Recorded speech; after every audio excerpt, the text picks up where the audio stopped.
Olá, sejam bem-vindos à Agência CEUB. Hoje estamos aqui com o Jorge, que é o coordenador da Vila do Pequenino Jesus.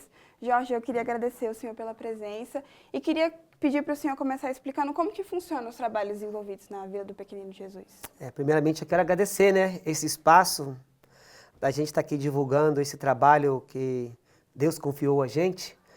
E muito obrigado por estar aqui nesse dia. A Vila do Pequenino Jesus, lá no início, vou dizer que eu sou de Petrópolis, uma região serrana do Rio de Janeiro. Eu era voluntário numa casa que existe até hoje lá, que cuida de 40 pessoas com deficiência. A minha então esposa hoje, que a gente namorava, ela era fisioterapeuta nessa casa. A gente se conheceu lá e um grupo daqui de Brasília ficou sabendo da nossa casa, ela foi conhecer a nossa casa em Petrópolis. Eu tinha uma empresa, eu sou marceneiro de profissão, tinha 30 funcionários, tinha lá a minha vida bem organizada. E eles chegaram e falaram de querer levar esse projeto para Brasília, esse carisma, essa filosofia para Brasília. E eu sempre tive muito essa vontade de doar a minha vida pelo próximo, sempre fui muito ligado nisso. Sou muito franciscano. E já namorava a Cássia, e eu, conversando com ela, falei assim, eu também não tenho problema nenhum de ir.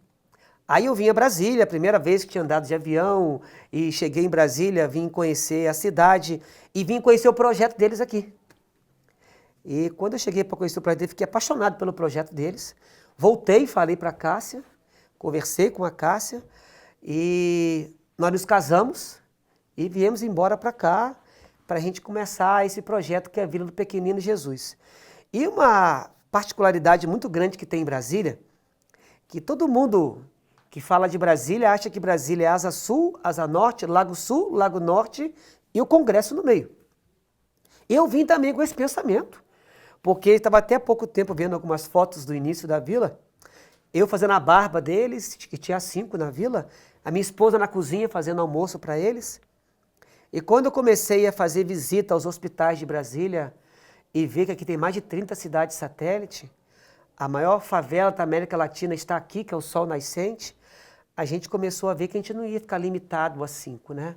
A gente começou a crescer, hoje temos 104 em nossa casa, e desses 104, em 2024 e 2025, a gente deshospitalizou 25. Eles estavam morando no hospital há mais de anos, e nós conseguimos, junto com o GDF, que é o nosso parceiro, conversar e levá-los para morar em nossa casa, para dar uma dignidade melhor para eles. E abrir espaço para outros usar esses leitos no hospital também, né? Então isso é um pouco assim, a Vila do Pequenino Jesus em Brasília. E como que funciona para ser voluntário na vila? Então, a Vila Assim, querer trabalhar e ajudar lá presencialmente. Então, a Vila do Pequenino Jesus, a gente tem vários trabalhos para voluntários lá, né? Eu entendo que o mais importante para o voluntário igual quando as pessoas me ligam, Jorginho, o que a vila precisa hoje? Você de nada, não. Como assim de nada? Você sempre está fazendo vídeo pedindo doação, vem aqui.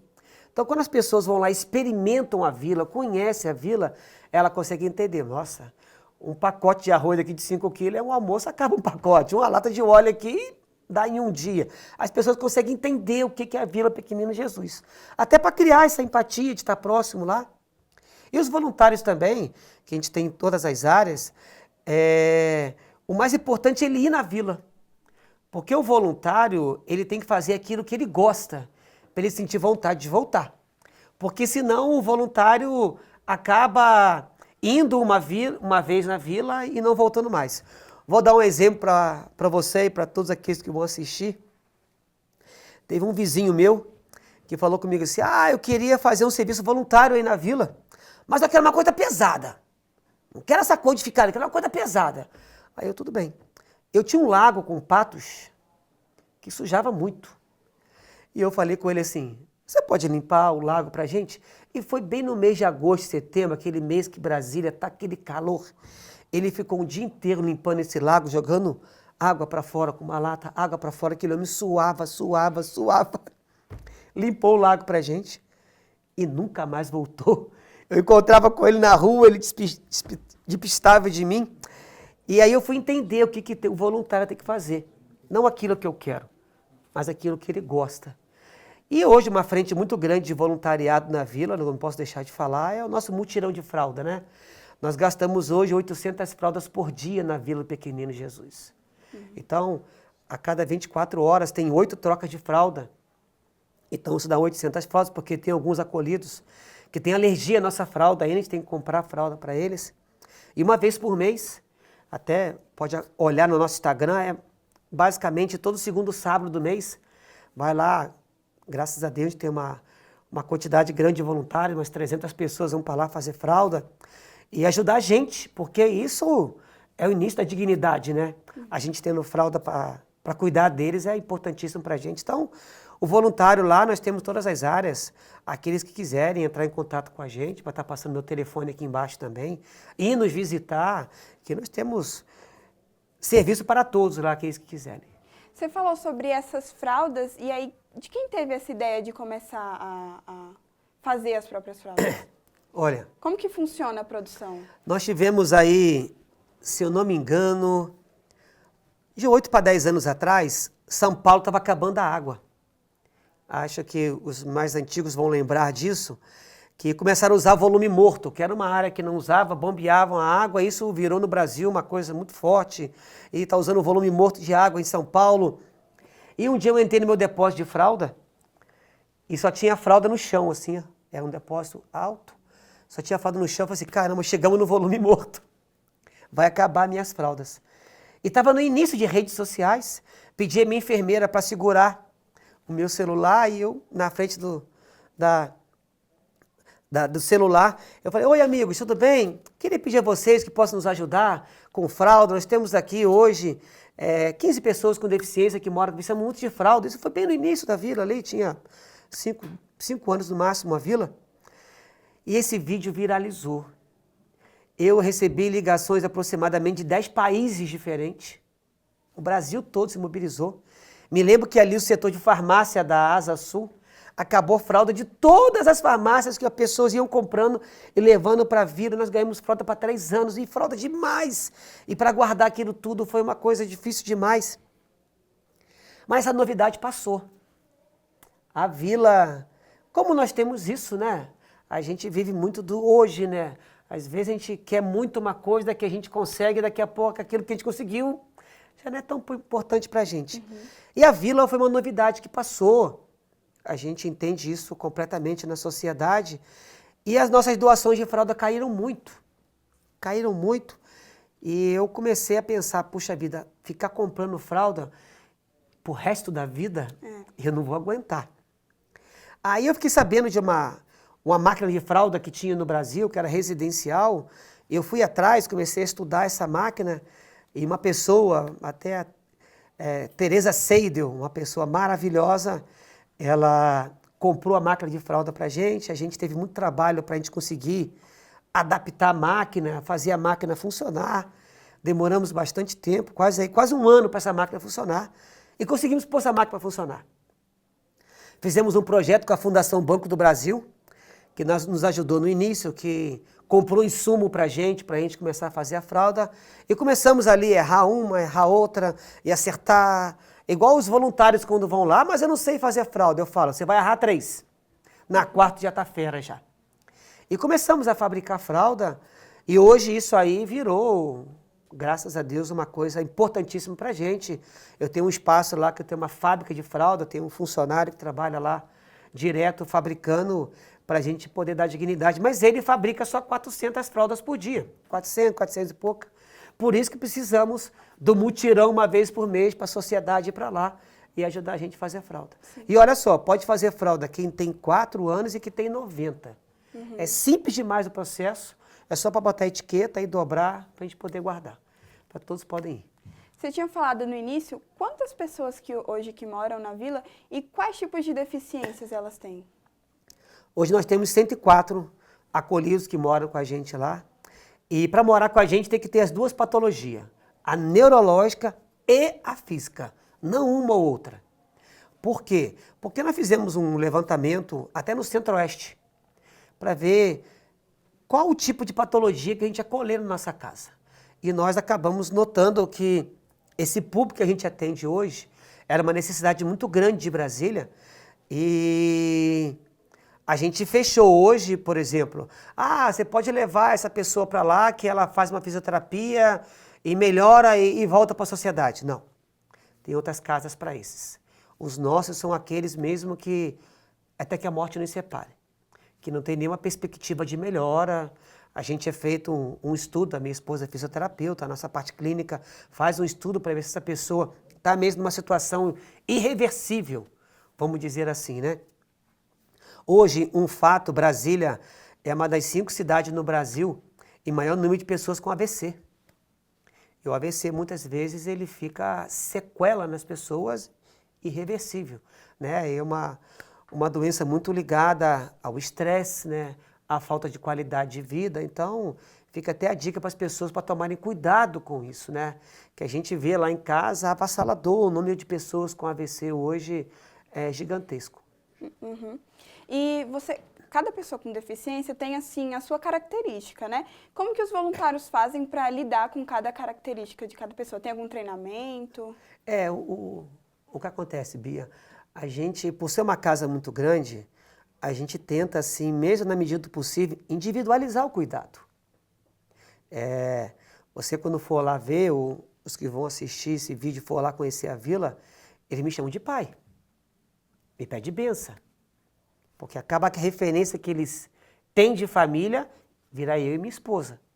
Porque os que a gente acolhe também, 90% não tem família, não tem referência familiar. Foi rompido isso. Então, até mesmo quando os professores foram lá na vila conhecer, eu estava dando um exemplo, que nós temos a nossa cozinha industrial, e as cuidadoras que ficam cuidando deles durante o dia, é como acontece na nossa casa. Você acorda um dia resfriado, igual eu estou um pouco resfriado aqui, a gente acorda um pouco meio mal, a gente não quer comer, ou a nossa mãe vai lá e prepara uma comida diferente para a gente, para animar um pouco a gente, ou faz aquilo que a gente gosta. E a gente tenta, na medida do possível também, que são 104 não, porque são aproximadamente, vou aqui botar um número mais fixo, uns 60 que se alimenta só pela boca, que nós temos 38 que se alimenta por sonda, que é uma alimentação interal, que é feita que a alimentação vai direto no estômago. Então esses 70, as cuidadoras entram na cozinha e falam assim, esse aqui, ele não acordou muito bem hoje. Não, esse aqui tomou um café muito forte, é bom colocar pouca comida. Então, na parte da alimentação, a gente tenta, sim, na medida do nosso possível, individualizar isso. Porcionar e dar para eles aquilo que agrada mais eles. Nós temos uma nutricionista que passa uma vez por mês perguntando a eles, o que você gostaria de comer esse mês? O que você gostaria disso aqui? E dentro da nossa necessidade, logicamente, a gente vai, assim, dando para eles essa individualidade no cuidado. Nós temos um projeto que é pago por umas pessoas de São Paulo, que nós levamos 5, 6 deles toda semana para conhecer um espaço público. Um espaço que tem acessibilidade, um shopping, entendeu? Que eu gosto muito disso hoje, levar eles ao shopping para ver, né, para a sociedade notar, né, que as lojas têm que estar adaptadas, os grandes magazines têm que ter um espaço maior entre as gôndolas para poder passar um cadeirante ali, para ele poder passear pelos espaços físicos também. Isso é importante, né? Uhum. Bom, para manter tudo isso, precisa de recurso, né? Toda alimentação, água, luz. Quanto que você gasta por mês lá na vila e como que você adquire esse recurso? Olha, nós temos um convênio com o GDF que nos ajuda com o nosso RH e o restante é doação. É a nossa luta do dia a dia. Até o professor estava falando que no dia que foi lá, eu acabei de conversar com ele e saí para encontrar com algumas pessoas que queriam ajudar a gente, porque eu sou o pai e eu me sinto o provedor. Aquele que tem que ir, bater de porta em porta, bater no Congresso, mediante aos deputados. Eu tenho uma assistente social que ela fica ligada no Brasil inteiro, vendo empresas que estão aí fazendo projetos para ajudar outras obras sociais. Isso é muito legal, né? A gente vê que hoje o Brasil tem várias empresas que pegam uma parte do seu lucro, né, para ajudar obras sociais. Isso aí é rico demais. Pessoas que não pensam apenas em si, né, pensam no próximo. Então, hoje a vila, eu não tenho condição de falar para você quanto que eu gasto por mês, mas eu gasto por dia. A vila gasta aproximadamente 8 e 10 mil reais por dia. Então é um valor muito grande, tem que ter uma luta muito grande da nossa parte para a gente fazer a vila acontecer e manter a dignidade daqueles que Deus nos confiou lá, né? Uhum. E como que fica o coração de vocês lidando com a situação, com essa causa tão bonita? Eu me sinto assim um privilegiado, sabe? De eu poder acordar todo dia de manhã, já que eu moro lá, temos uma casa, eu, minha esposa, meus 2 filhos, e todo dia de manhã ir lá e ver aquelas pessoas que eu conheço a história de todos eles. E todos têm história de dor. A gente vê, eu vou contar um pouquinho do Márcio, porque o Márcio conta para todo mundo. E quero convidar todos a ir lá e conhecer o nosso Márcio.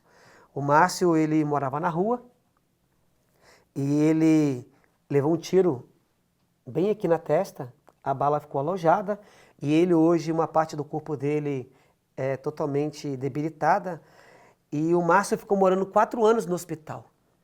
Ficou 1 ano em coma, 3 morando no hospital, que ninguém queria levar ele para casa. E no início da vila, como eu falei, né, que eu ia visitar os hospitais, conhecer os hospitais.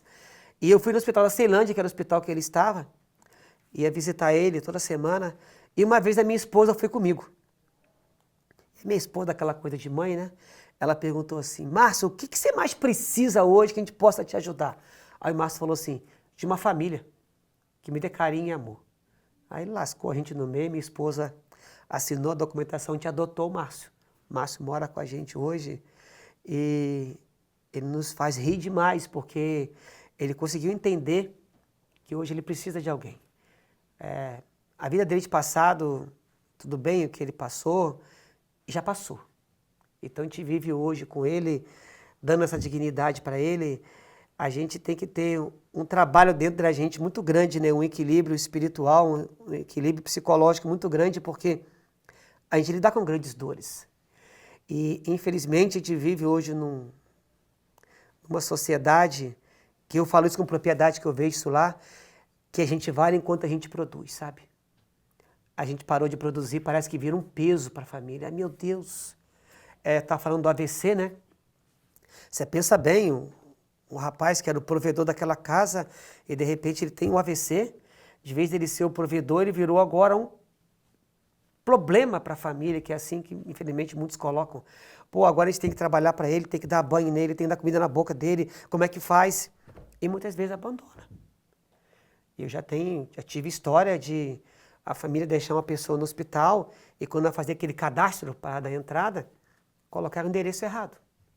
Aí quando ela teve alta, não tinha para onde ir.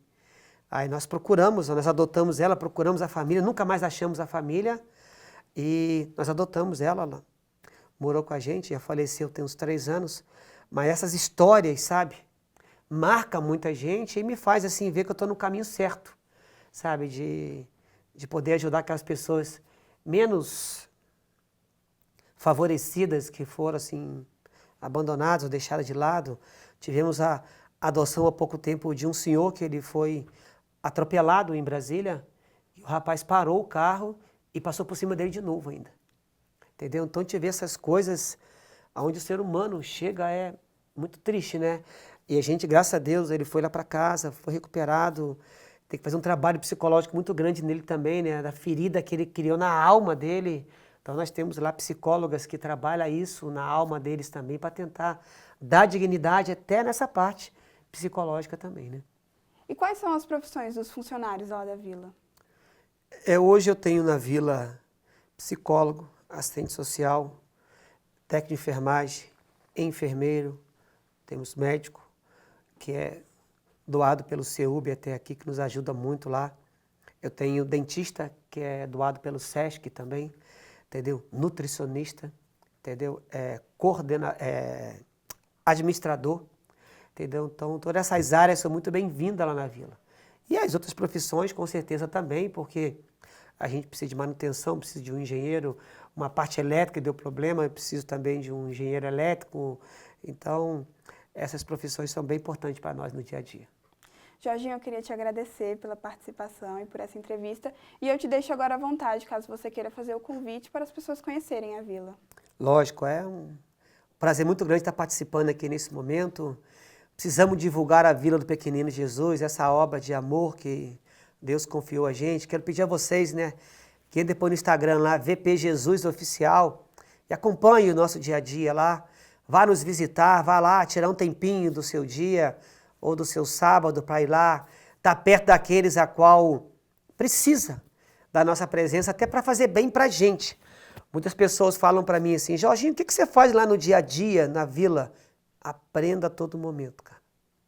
Porque tem pessoas lá que tinham que estar com raiva da vida demais, mas que estão lá lutando para viver e felizes demais. E muitas vezes a gente, por coisa tão insignificante, a gente fica triste, acorda mal-humorado, quer descontar em pessoas, coisas que não tem nem que descontar. Então lá eu aprendo muito. Eu quero convidar todos vocês a ir lá, nessa escola de amor, nessa escola de aprendizado que nós temos lá na Vila Pequenino Jesus.